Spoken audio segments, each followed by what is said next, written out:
Hey guys, welcome back to another episode of CJ's Coins and Crafts. This is going to be a video on the 20-cent piece that was minted from 1875 to 1878. I recently got one of these and wanted to do a little history piece about it just because I've never seen the 20-cent piece before. I've never known that it really existed other than small references. So I decided to do some research, and here's what I came up with. So let's get right into it. So the 20-cent piece was proposed as early as 1791, and then again in 1806, but was rejected.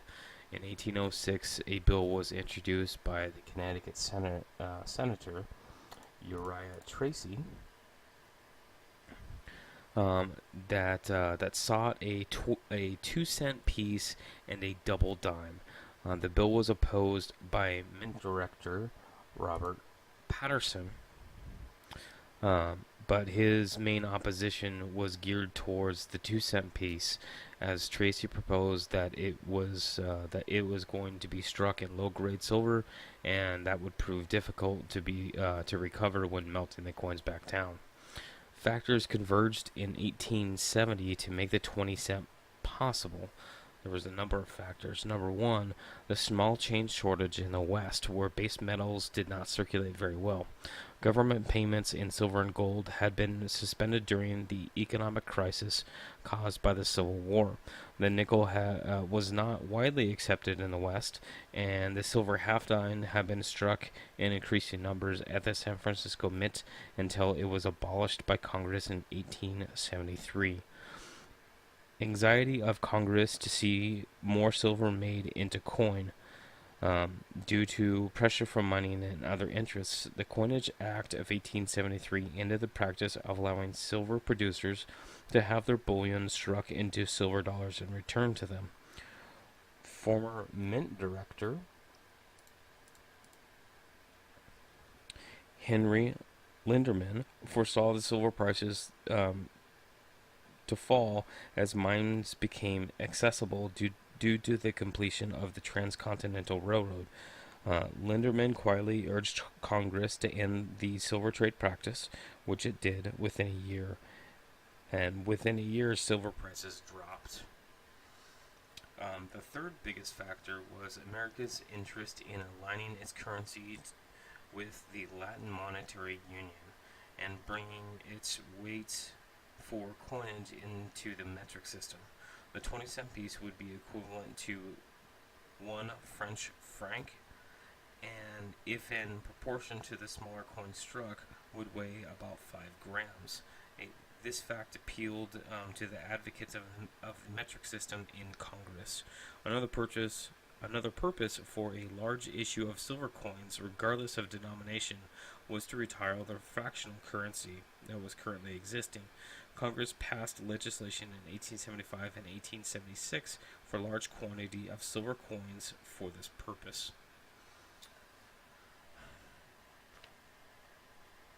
The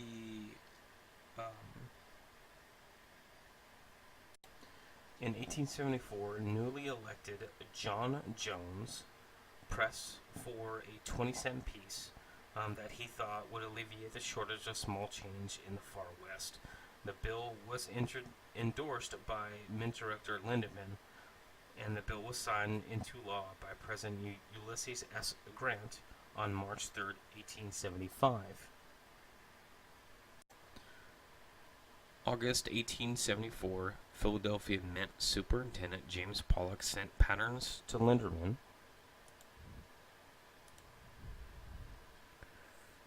with an obverse showing the Seated Liberty by Philly sculptor Joseph Bailey, with reverse by Chief Engraver William Barber. Pollock did not approve the obverse, deeming it too similar to the Seated Liberty design, which was then on all domestic silver coinage. On March 31st, 1875, after enactment of Jones's bill, Pollock sent Linderman additional patterns, all by Barber, and even more on April 12th. Linderman liked a reverse design with a shield, but a law required an eagle to appear on all silver pieces larger than a dime.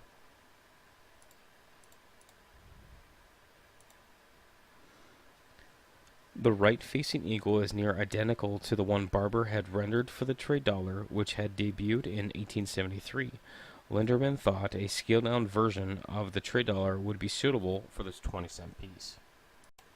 The design was approved on April 12, 1875, with an amended design approved April 15th.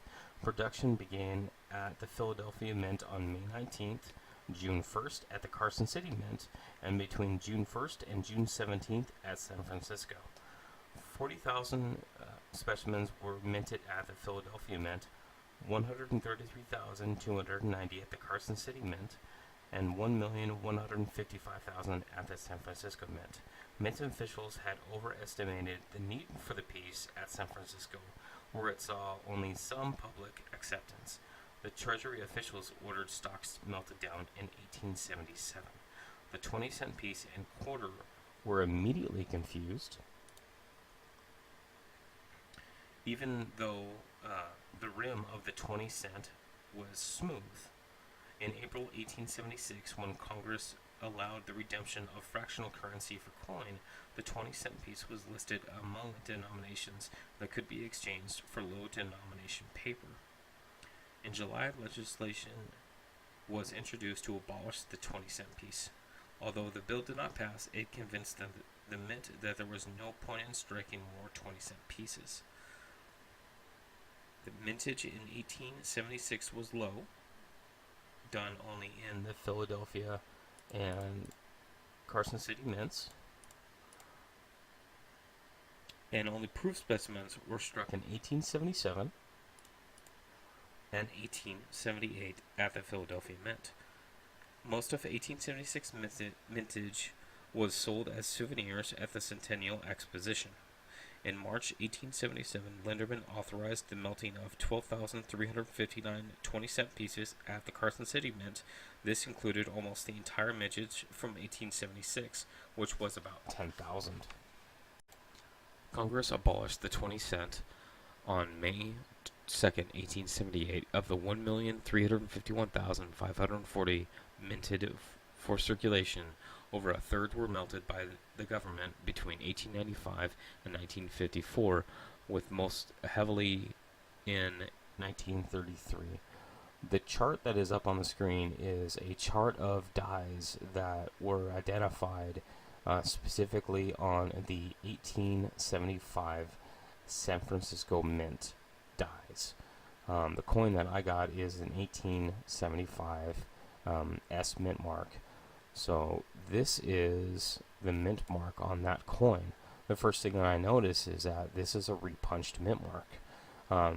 Looking at this chart, the S over S, or sometimes called the dollar, there was only one die pair, BF16, that was designated to strike this particular coin. Now, the obverse carries a low 5 MPD, which is a misplaced date. So we'll take a look at that right now. So on the lower end in the dentals, underneath, just south of the 7, you'll see another mark in there, and that mark is actually a misplaced date number, which is the number 5. So after I got this coin and I was looking at it, I really started looking at the different pieces about it and the history about it. So I just wanted to go through and have a video for you guys about the 20-cent piece and its history. So if you guys like what you saw, please hit the like button, put any comments or questions that you guys have in the comment section below, and I'll see you guys in the next one. Thanks for watching.